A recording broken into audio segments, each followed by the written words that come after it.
बहुत समय पहले की बात है। किसी गांव में एक गरीब ब्राह्मण रहता था। एक दिन उस ब्राह्मण के घर कुछ अतिथि आए। ब्राह्मण की स्थिति इतनी खराब थी कि उन अतिथियों को खिलाने के लिए घर में अनाज तक नहीं था। इस स्थिति को लेकर ही ब्राह्मण और उसकी पत्नी के बीच थोड़ी कहासुनी होने लगती है। ब्राह्मणी कहती है, तुम्हें पेट भरने योग्य अनाज कमाना भी नहीं आता है। इसी का नतीजा है कि आज घर में अतिथि आ खड़े हुए हैं और हमारे पास उन्हें खिलाने के लिए कुछ भी नहीं है।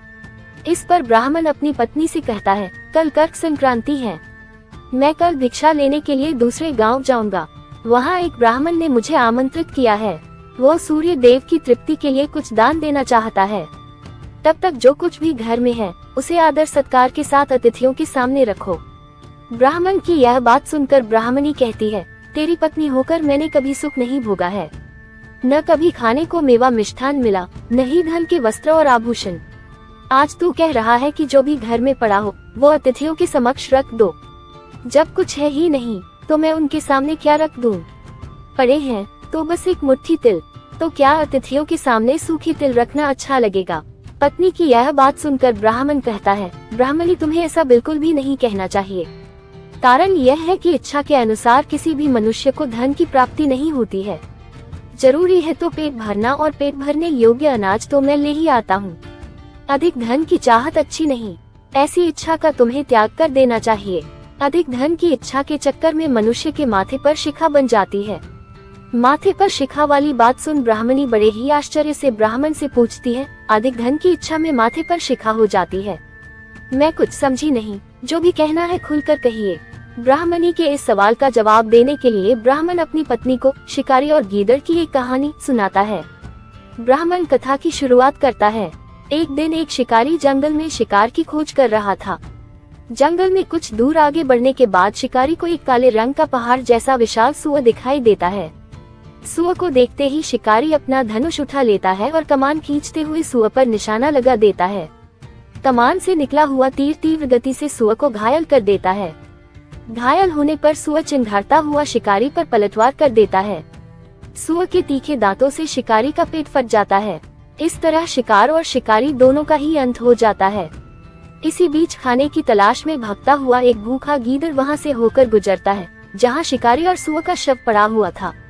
बिना मेहनत इतना सारा भोजन देख गीदड़ मन ही मन बहुत खुश होता है और मन ही मन सोचता है कि आज तो ईश्वर की बड़ी कृपा हुआ, जो इतना अच्छा और अधिक भोजन एक साथ मुझे मिला है। मैं इसे धीरे धीरे और आराम से खाऊंगा, ताकि लंबे समय तक मैं इसे उपयोग में लाऊंगा। इस तरह मैं इस भोजन के साथ लंबे समय तक अपनी भूख को शांत रख पाऊंगा।